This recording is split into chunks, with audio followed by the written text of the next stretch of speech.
Cybersecurity is not something that should be bolted on to what you have. You wouldn't build your house and then, be putting a door in place. That door would be one of the first things you put in place, right? Likewise with cybersecurity, if we implement it very early on in the process, whether it be software development or in the banking, a lot of organizations, for example, use proprietary applications. Thanks for joining us for another edition of Brava Talks. We're coming to you live from Guyana for a critical conversation about cybersecurity and protecting business infrastructure. So today I'll be sitting down with Cloyd London, cybersecurity analyst at Brava Solutions, and Michael Dos Santos, systems administrator at Citizens Bank Guyana, Inc.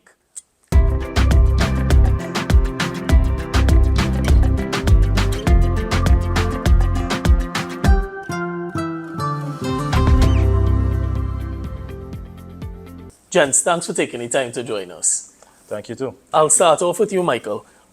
You are the systems administrator at Citizens Bank, Yes. right? But I understand you do a little bit by the way of cybersecurity as well. I do.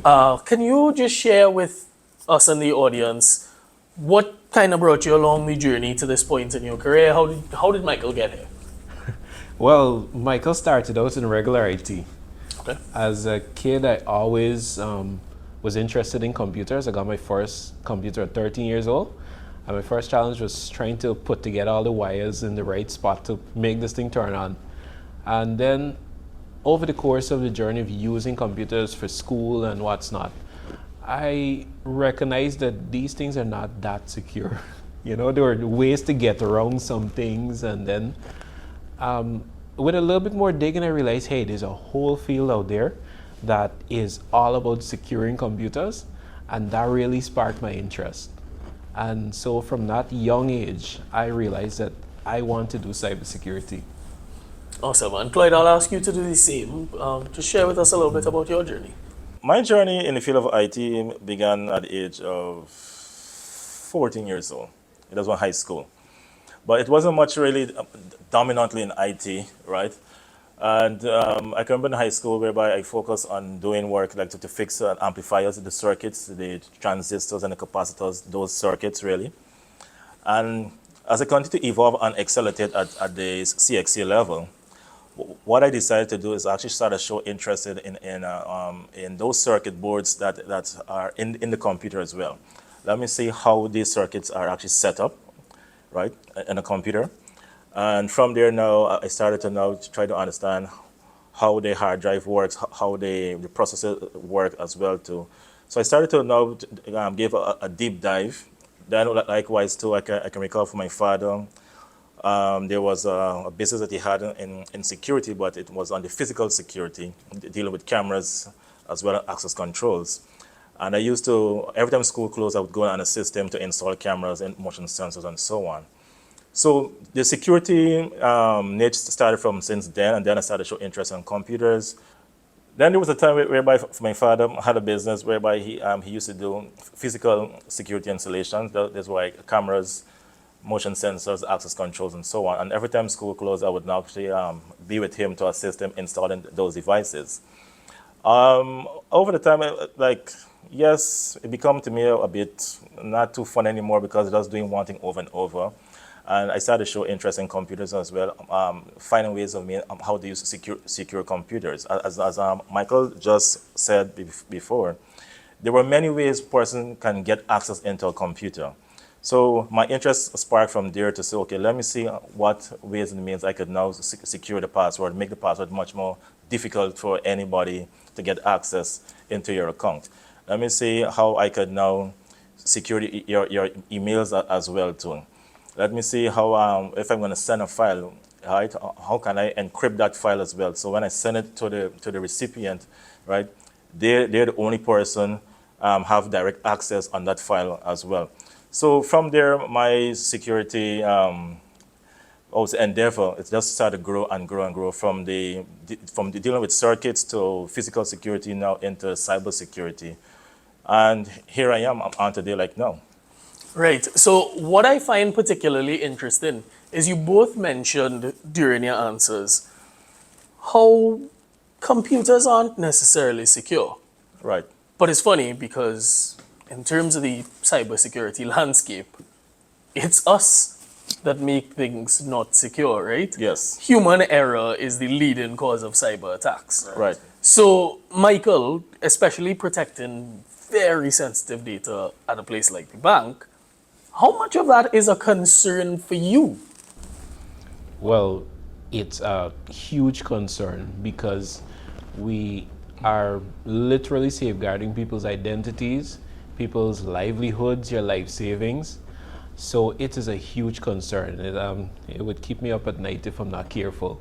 Because at the end of the day, not only are we protecting our customers' livelihood, right, their information, very sensitive data, we are also subject to regulation. As you would know, our government and our central bank, by extension, has implemented some pretty rigorous compliance laws that we need to follow. Otherwise, there'd be trouble.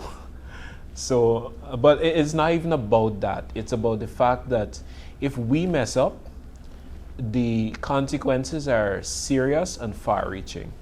So it is a huge concern for me and for the bank as a whole to make sure that our customers' data is protected at all times, at every level, at rest, in use, and in transit. Right. And Cloyd, at Brava, you would play a key role in partnering with institutions and protecting them and their data, right? Yeah. So I'm just curious, if you had to take a stab at it, how much would you see humans being at the source of a breach? If the employees of any organization are not trained, right, that there becomes a major issue, right? And I keep advocating for companies, especially companies that I did cybersecurity work for, that every new employee that you bring on board, there must be like a 2 months, 3 months ongoing training for him or her to understand the policies, understand the requirements, understand the nature of the job as well, before you actually increase the whatever task, whatever assignment they now have to do on a daily basis. So it is critical for organization to set the policies, right? And the policy must be clearly defined, the onboarding process, what the staff can do, what they cannot do. And because if we fail to do that, and we just hire a staff to say, hey, you accepted to be, we hire you to become the IT engineer, or we hire you to become the accountant, but there was no onboarding process. It's like you lose that staff into the sea, and it's two things: sink or swim. Now, for a high critical environment such as the insurance sector, at the health sector as well, and so on, we need to make sure that there's proper onboarding to now help to mitigate those risks as well. Right, excellent. Michael, out of curiosity, I mean, employees pretty much the world over tend to bring their own devices into the workplace, right, and use those to access company information. How much of a challenge does that present for you in securing your infrastructure? Well, in terms of the challenge for security infrastructure, first of all, currently we don't allow it, but in a general sense of security infrastructure, it is a huge concern because you have employees with various brands of devices, you have employees with various models and different security levels on their devices, right? Some of them come from countries that we don't necessarily consider to be very cybersecurity friendly to us. But it is a big concern because when you introduce devices from your staff coming into your environment, you increase the risk of what's called insider threats, whereby these devices may or may not be secure, and oftentimes they're not. Because the average person out there, they don't really pay attention to antivirus or anti-malware on the phone or what they send or receive to other devices. So it becomes a challenge then because we now have to enforce our policy on their device. And they may not always be open to that because they might say, hey, this is my phone, my laptop. Why are you installing stuff on it? But at the end of the day, we have to hold fast to our policy and what we've established because, again, we are protecting the goal, basically. So it is a challenge, but it's not an impossible challenge. Right. And Cloyd, from your perspective, what do solution providers like Brava have to offer in terms of helping companies support a bring your own device model while keeping their infrastructure secure? We do have a product called UEM, which is Unified Endpoint Management.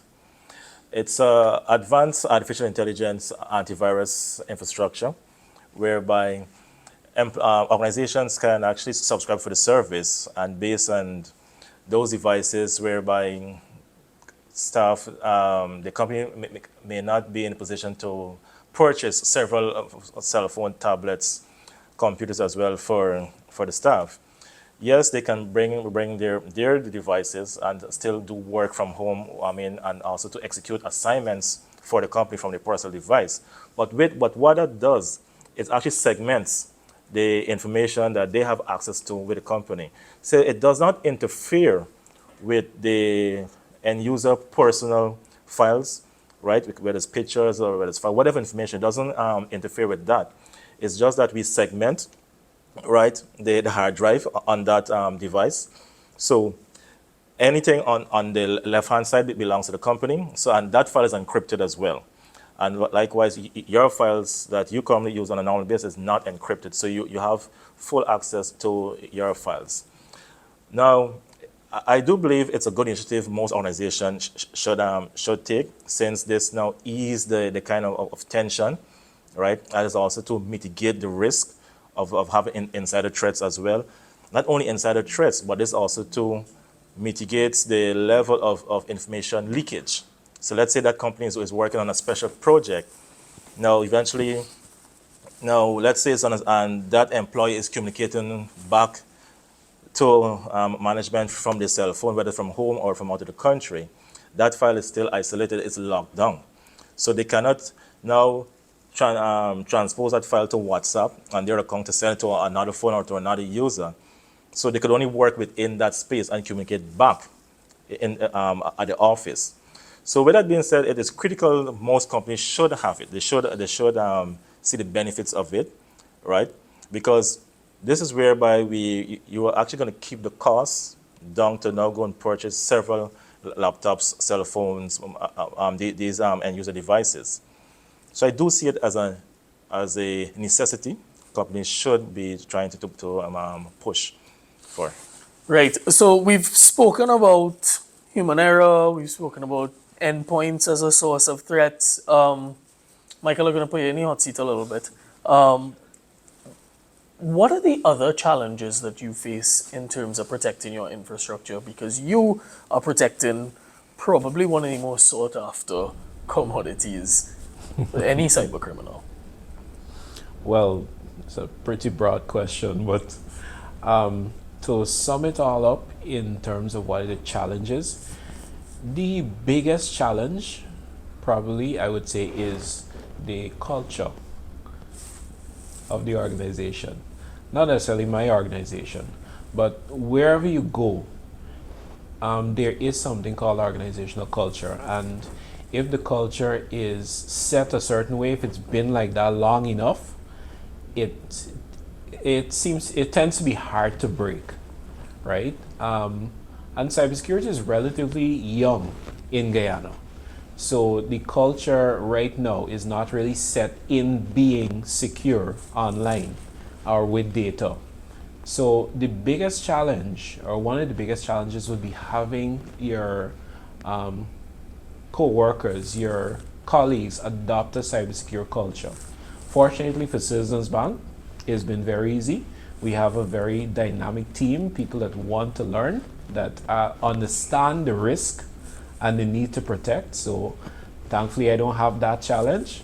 Our staff contingent, they're vibrant, they want to learn, they understand the risk. Nice. And it really, really helps our efforts. But the biggest challenge apart from that usually comes with actually implementing the policy. Cybersecurity is very nuanced. There are many layers to it. There are many things that you need to consider because it's like building a house, right? You wouldn't just build a house and put a gate. You need a fence. And behind that fence, you need a door. That door needs a lock. And inside your house has more doors that also need locks, right? And there are keys for everything. That's cybersecurity. But so that's a real challenge in terms of building a cybersecure culture. Right, and I love the fact that you use the house analogy there, right? Because that kind of leads me to my next question. You can, if you're protecting your house, you can put all the locks on the doors and stuff that you want early on in the game. But where cybersecurity differs is a lot of companies tend to only try to secure their environments after there's already been a breach, right? So while we liken that to the house analogy, how important would you say it is to do the same in the realm of cybersecurity and proactively take those steps to make sure you're secure? Well, because if you don't do it early on, it becomes extremely difficult. Cybersecurity is not something that should be bolted on to what you have. You wouldn't build your house and then, be putting a door in place. That door would be one of the first things you put in place, right? Likewise with cybersecurity, if we implement it very early on in the process, whether it be software development or in the banking, a lot of organizations, for example, use proprietary applications. Applications are written specifically for them. And if cybersecurity is not in the process of development, then you basically open yourself up for breaches, cyber attacks, because the bad actors, the hackers, these guys that you see on TV with the hoodie and the laptops, these guys will pick through your stuff better than you could and find all the gaps. And if you don't already have mitigations built in, they're going to find it and you're going to get breached. Nowadays, it's not a matter of if you get hacked, it's a matter of when. Interesting. And lastly, just on that point, if it is a matter of when and not if, how important do you see MSSPs like Brava as helping in the fight against cybercrime? Or do you think it's better that companies keep that in-house so that there's an extra layer of security, which some seem to think? Well, that's a very good question. A lot of organizations that have personally identifiable information, they tend to think that, I need to protect everything, right? Because, if you let anyone in, it's going to be a bad thing. But herein lies the issue. Not every organization is properly prepared to implement cybersecurity. It might be a culture within the organization that prevents it. It might be an issue with the infrastructure that may be blocking you. Sometimes it might be a financial issue. And the buy-in sometimes is just not there. Again, we don't have that problem because the management of Citizens Bank is very proactive when it comes to cybersecurity. So I would consider myself very fortunate. But for other companies, they're not so lucky. So when it comes to a managed security service provider, that can play a very pivotal role in bridging that gap, because the MSSP would now be able to say, hey, we have experience in cybersecurity, right? We can now protect you or help you protect yourself.